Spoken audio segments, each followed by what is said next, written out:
अध्याय 1 कुरुक्षेत्र के युद्ध स्थल में सैन्य निरीक्षण। धृतराष्ट्र ने कहा, हे संजय, धर्मभूमि कुरुक्षेत्र में युद्ध की इच्छा से एकत्र हुए मेरे तथा पांडु के पुत्रों ने क्या किया? संजय ने कहा, हे राजन, पांडु पुत्रों द्वारा सेना की व्यूहरचना देखकर राजा दुर्योधन अपने गुरु के पास गया और उसने ये शब्द कहे, हे आचार्य, पांडु पुत्रों की विशाल सेना को देखें, जिसे आपके बुद्धिमान शिष्य द्रुपद के पुत्र ने इतने कौशल से व्यवस्थित किया है। इस सेना में भीम तथा अर्जुन के समान युद्ध करने वाले अनेक वीर धनुर्धर हैं, यथा महारथी युयुधान, विराट तथा द्रुपद। इनके साथ ही धृष्टकेतु, चेकितान, काशीराज, पुरुजित, कुंतीभोज तथा शैब्य जैसे महान शक्तिशाली योद्धा भी हैं। पराक्रमी युधामन्यु, अत्यंत शक्तिशाली उत्तमौजा, सुभद्रा का पुत्र तथा द्रौपदी के पुत्र, ये सभी महारथी हैं।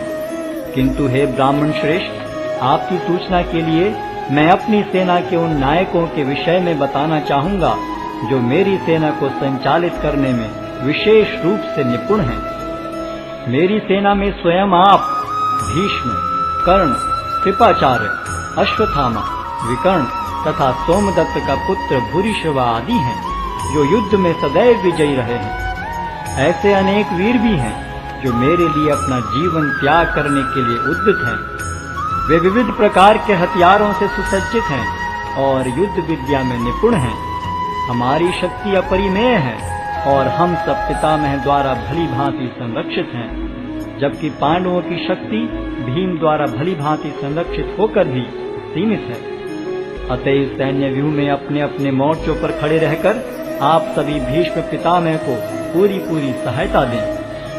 तब कुरुवंश के वयोवृद्ध परम प्रतापी एवं वृद्ध पितामह ने सिंह गर्जन की सी ध्वनि करने वाले अपने शंख को उच्च स्वर में बजाया, जिससे दुर्योधन को हर्ष हुआ।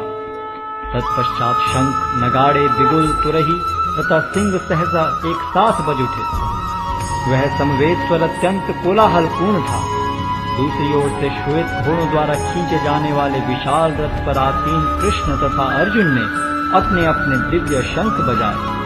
भगवान कृष्ण ने अपना पांचजन्य शंख बजाया, अर्जुन ने देवदत्त शंख तथा अति भौजी एवं अति मानवीय कार्य करने वाले भीम ने पौंड्र नामक भयंकर शंख बजाया। हे राजन, कुंती पुत्र राजा युधिष्ठिर ने अपना अनंत विजय नामक शंख बजाया तथा नकुल और सहदेव ने सुघोष एवं मणिपुष्पक शंख बजाए। महान धनुर्धर काशीराज, परम योद्धा शिखंडी, धृष्टद्युम्न, विराट, अजय सात्यकी, द्रुपद, द्रौपदी के पुत्र तथा सुभद्रा के महाबाहु पुत्र आदि सबों ने अपने अपने शंख बजाए। इन विभिन्न शंखों की ध्वनि कोलाहल पूर्ण बन गई, जो आकाश तथा पृथ्वी को शब्दायमान करती हुई धृतराष्ट्र के पुत्रों के हृदय को विदीर्ण करने लगी। उस समय हनुमान से अंकित ध्वजा लगे रथ पर आसीन पांडु पुत्र अर्जुन अपना धनुष उठाकर तीर चलाने के लिए उद्यत हुआ। हे राजन, धृतराष्ट्र के पुत्रों को व्यूह में खड़ा देखकर अर्जुन ने श्री कृष्ण से ये वचन कहे। अर्जुन ने कहा, हे अच्युत, कृपा करके मेरा रथ दोनों सेनाओं के बीच ले चलें, जिससे मैं यहाँ उपस्थित युद्ध की अभिलाषा रखने वालों को और शस्त्रों की इस महान परीक्षा में जिनसे मुझे संघर्ष करना है उन्हें देख सकूं। मुझे उन लोगों को देखने दीजिए जो यहाँ पर धृतराष्ट्र के दुर्बुद्धि पुत्र दुर्योधन को प्रसन्न करने की इच्छा से लड़ने के लिए आए हुए हैं। संजय ने कहा, हे भरतवंशी, अर्जुन द्वारा इस प्रकार संबोधित किए जाने पर भगवान कृष्ण ने दोनों दलों के बीच में उस उत्तम रथ को लाकर खड़ा कर दिया। भीष्म, द्रोण तथा विश्व भर के अन्य समस्त राजाओं के सामने भगवान ने कहा कि हे पार्थ, यहाँ पर एकत्र सारे कुरुओं को देखो। अर्जुन ने वहाँ पर दोनों पक्षों की सेनाओं के मध्य में अपने चाचा ताऊओं, पितामहों, गुरुओं, मामाओं, भाइयों, पुत्रों, पौत्रों, मित्रों, ससुरों और शुभ चिंतकों को भी देखा। जब कुंती पुत्र अर्जुन ने मित्रों तथा संबंधियों की इन विभिन्न श्रेणियों को देखा तो वह करुणा से अभिभूत हो गया और इस प्रकार बोला। अर्जुन ने कहा, हे कृष्ण, इस प्रकार युद्ध की इच्छा रखने वाले अपने मित्रों तथा संबंधियों को अपने समक्ष उपस्थित देखकर मेरे शरीर के अंग कांप रहे हैं और मेरा मुख सूखा जा रहा है। मेरा सारा शरीर कांप रहा है, मेरे रोंगटे खड़े हो रहे हैं, मेरा गांडीव धनुष मेरे हाथ से सरक रहा है और मेरी त्वचा जल रही है। मैं यहाँ अब और अधिक खड़ा रहने में असमर्थ हूँ। मैं अपने को भूल रहा हूँ और मेरा सिर चकरा रहा है। हे कृष्ण, मुझे तो केवल अमंगल के कारण दिख रहे हैं।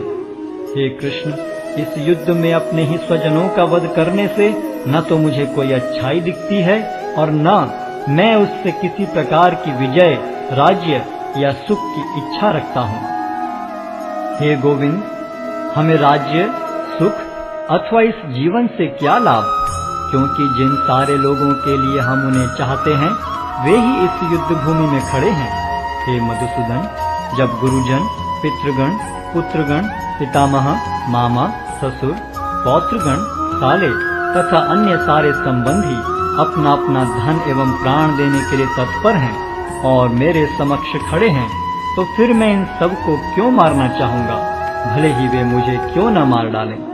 हे जीवों के पालक, मैं इन सबों से लड़ने को तैयार नहीं, भले ही बदले में मुझे तीनों लोग क्यों न मिलते हों। इस पृथ्वी की तो बात ही छोड़ दें। भला धृतराष्ट्र के पुत्रों को मारकर हमें कौन सी प्रसन्नता मिलेगी? यदि हम ऐसे आतताइयों का वध करते हैं तो हम पर पाप चढ़ेगा। अतः यह उचित नहीं होगा कि हम धृतराष्ट्र के पुत्रों तथा उनके मित्रों का वध करें। हे लक्ष्मीपति कृष्ण, इससे हमें क्या लाभ होगा और अपने ही कुटुंबियों को मारकर हम किस प्रकार सुखी हो सकते हैं? हे जनार्दन, यद्यपि लोक से अभिभूत चित्त वाले ये लोग अपने परिवार को मारने या अपने मित्रों से द्रोह करने में कोई दोष नहीं देखते, किंतु हम लोग जो परिवार के विनष्ट करने में अपराध देख सकते हैं, ऐसे पाप कर्मों में क्यों प्रवृत्त हों?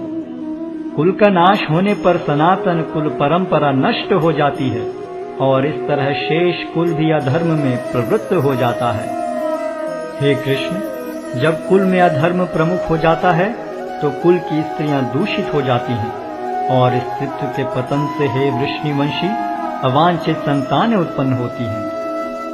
अवांछित संतानों की वृद्धि से निश्चय ही परिवार के लिए तथा पारिवारिक परंपरा को विनष्ट करने वालों के लिए नारकीय जीवन उत्पन्न होता है।